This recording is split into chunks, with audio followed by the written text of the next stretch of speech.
Hello, and welcome back to Shelf Talks, the podcast where we dive deep into the journeys of female founders bringing their product-based businesses to retail shelves. Today is going to be a solo episode with me. You have just me alone. And as many of you know, I have been a retail buyer since 2009. So, over 15 years. What that means is I've definitely seen a lot of pitches. I've seen a lot of ways that people try to get in contact with retail buyers. I know what success looks like and what it doesn't.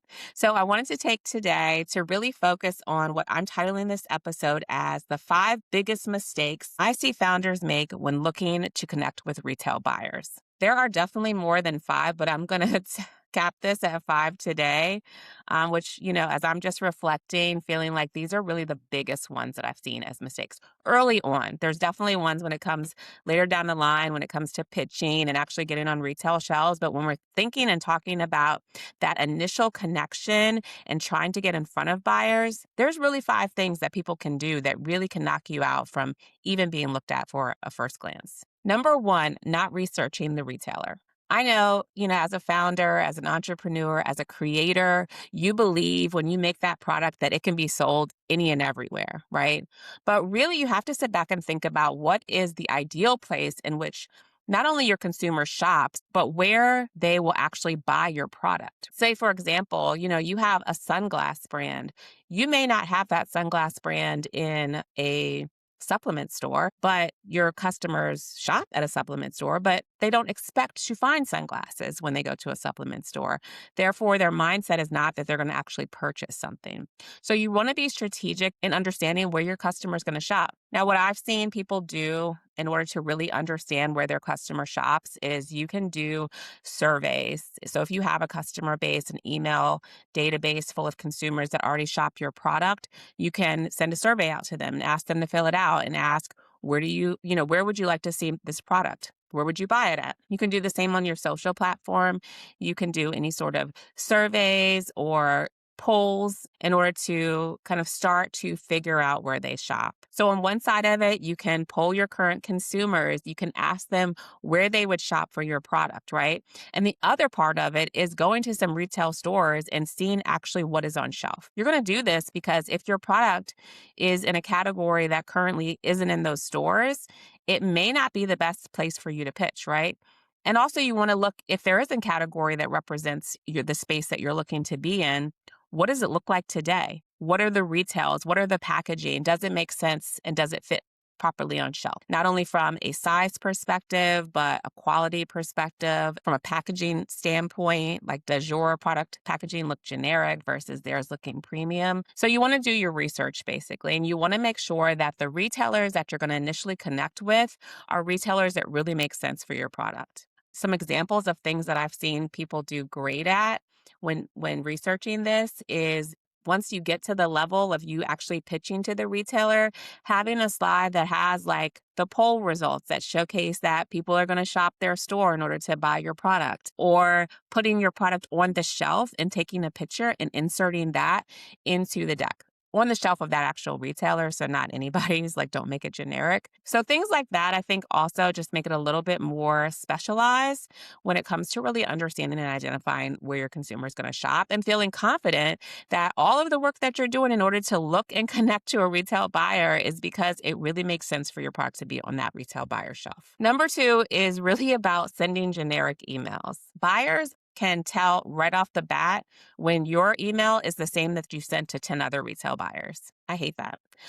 I mean, if you're going to take the time to connect with a retail buyer, find their email address, or maybe have met them at, an expo and we're able to connect and we're following up, you don't want to send them an email that literally is a copy paste to every other retailer that you're sending it to.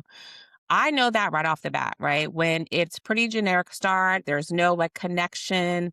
You're really just diving into your brand and maybe a couple of stats around it.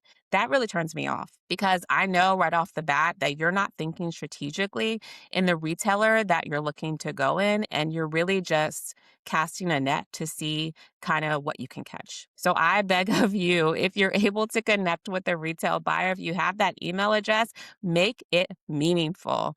Think about the retailer, like I just talked about when you're going in those retail stores and checking out the shelves and the assortment, the price point, whatever that is. I would encourage you to put a little bit of that into the email. An example of that could be I know that currently you do not have any products that speak to anti aging when it comes to face masks. With this trend continuing to be important growth within the industry, my product is clinically proven to reduce wrinkles in 2 weeks. And I know consumers would shop there because I've polled my audience of 150,000 email subscribers, and 80% of them say that they will shop your retailer. So that's a way, put a special spin into that really connects it with the retail buyer. Another thing could be, say, for example, you met a retail buyer at an expo and you got their email address, congratulations, and you have the opportunity to connect with them. Think about maybe something you've talked to them about on the showroom floor, either about their retailer or about what they're looking for. And you can make sure that you're going to include that in the email. An example of this would be, thanks so much for stopping at my booth at Expo West. I loved our conversation about the industry growth within menopause and educating women through products. So again, just examples of how you can really tailor those emails so that it doesn't sound like you're just sending it to any and everyone. Number 3, once you get a response, don't wait to email back. Please don't. If you're able to get a response, you're going to want to respond pretty quickly because the tides can turn at any moment. Like you may get a response from an email buyer.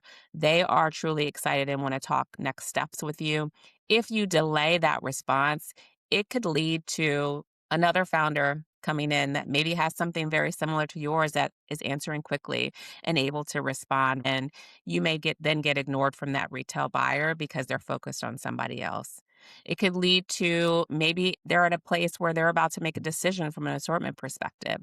And if you're not responding quickly, they may not even have time in order to get you into whatever planogram that they're working towards. For people that have already been connecting with retail buyers, you know that a lot of them have specific calendar dates in which they reset. A reset is when they actually are able to bring new products into the assortment to put on shelf. So if you are outside of that window of time, you could potentially delay having the opportunity to get on retail shelves for 6 months or even in some cases a year. So your response time needs to be quick. If you're doing the works in order to engage and connect with somebody and they're responding back to you, don't wait for weeks in order to respond because those weeks could really lead to a year of you not being on retail shelves. Number 4, sending a line sheet without anything else. I hate that too. I hate when I open up my LinkedIn and I get a message and it's just a line sheet. Nothing else, nothing about the brand, nothing about the reasons to why you're connecting with me, nothing about the data that you have that makes, a reason for me to think about following up with a response. Again, if you're able to connect with somebody and you have that one opportunity, make it count. Sending a line sheet is literally like sending a generic email. It makes it seem like you really don't care who responds. It's just about how many people can you reach out to. Also, I feel like a line sheet is so transactional, right? It's like, here's my line sheet, here's my products, here's my cost, here's my retail. Do you want to buy? And the whole opportunity that buyers are looking for when it comes to emerging brands is the fact that you have something unique. You have a story to tell. In many cases, you're bringing innovation to a category. You're bringing something new and different.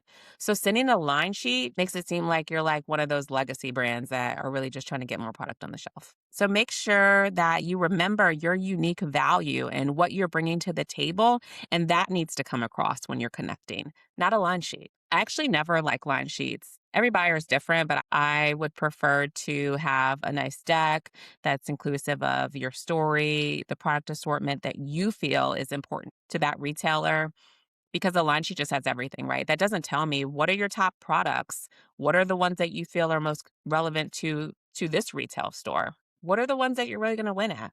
That's what I want to see, not just every single SKU that you've created. Number 5 is really about only connecting once. I talked about this before, but retail buyers are really busy. I mean, busy is probably not even the right word, but with that is the fact that if you're emailing a retail buyer one time and you don't get a response, don't get discouraged. It could be so many reasons. They could be traveling. They could be in a peak season. It could be that maybe they're short staffed and they have a lot more on their plate than they have before. They could be on vacation. They could maybe even see your email and think about responding and like 10 other things come up and they have to switch gears and then they forget. So definitely if you're emailing once and you're not getting a response and you believe that could be that they don't want you, that's a mistake. You could be missing out on a great opportunity when all you have to do is follow up. Follow up in a week, follow up in a month. Continue to follow up with updates and data that is going to make that buyer pay attention. There's been many times where I've been emailed and so many things come up and I don't respond, but eventually I do. I just put something on my Instagram about this and somebody responded that one time it took them 8 months in order to get a response and land on retail shelves. So, just a prime example of not being discouraged. If you are able to connect, you're reaching out that one time, you don't get a response, reach out again and again and again. Don't think that you're being annoying. The only time I'll say that I feel like it's annoying is when it's just a reply or a reply all that says, just following up, just following up. That's not how you want to engage. What you want to do is make sure that if you've emailed that retail buyer, you don't get a response. When you're following up, an example could be I wanted to follow up to continue our conversation from when we met at Expo and the opportunity for me to pitch to you my protein coffee that I know currently doesn't exist on your retail shelves, as we discussed at the show. Would love to know what availability you have for us to connect and talk further. If you don't get a response after that, and you're following up in that monthly cadence, whatever has happened during that month, you want to make sure that you're able to amplify that. Talk about it. Let them know. An example would be, hi, I'm following up an opportunity to connect and talk a little bit more about partnership opportunities. Just to let you know, over the last 30 days, we were able to get into Essence Magazine article on the top 50 skincare brands of 2026. We were able to enter 3 additional retail channels. And over the last month, we've actually launched 3 new products that I think would be great for your assortment. So think about a way that you can respond that's not just hey, following up, but it's actually filled with some richness that's going to entice a buyer to respond. So those are really the 5 biggest mistakes that I've seen founders make when they're trying to connect with retail buyers. Hopefully you've wrote those down so that you're not going to do these 5 things. And I guarantee it's really going to help you in moving forward to having a meaningful partnership and relationship with the retail buyer. As always, I would love to hear how this has helped you. Definitely follow me on Instagram at Shelf Talks Podcast. Send me a DM, put a comment in any message. Email me at hello@shelftalks.com.